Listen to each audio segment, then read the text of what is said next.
A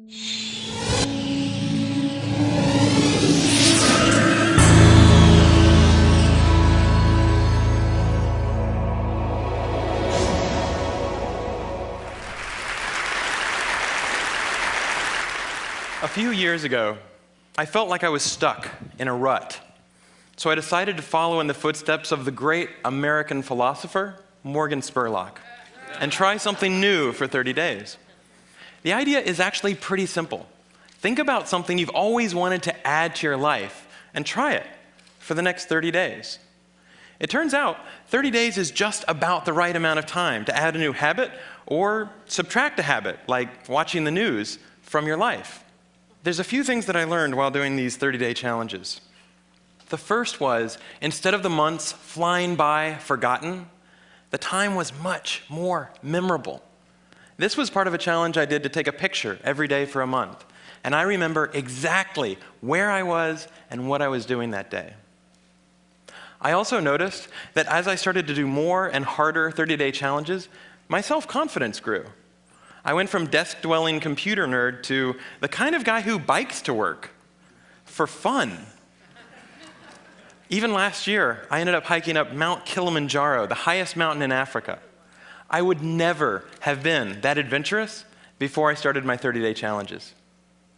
I also figured out that if you really want something badly enough, you can do anything for 30 days. Have you ever wanted to write a novel? Every November, tens of thousands of people try to write their own 50,000-word novel from scratch in 30 days.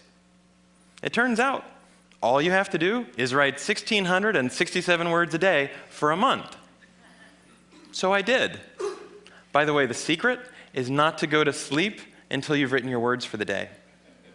You might be sleep deprived, but you'll finish your novel. Now, is my book the next great American novel? No, I wrote it in a month. It's awful. But for the rest of my life, if I meet John Hodgman at a TED party, I don't have to say, I'm a computer scientist. No. If I want to, I can say, I'm a novelist. So here's one last thing I'd like to mention. I learned that when I made small, sustainable changes, things I could keep doing, they were more likely to stick. There's nothing wrong with big, crazy challenges. In fact, they're a ton of fun, but they're less likely to stick. When I gave up sugar for 30 days, day 31 looked like this. So here's my question to you. What are you waiting for? I guarantee you the next 30 days are going to pass whether you like it or not. So why not think about something you have always wanted to try and give it a shot for the next 30 days? Thanks.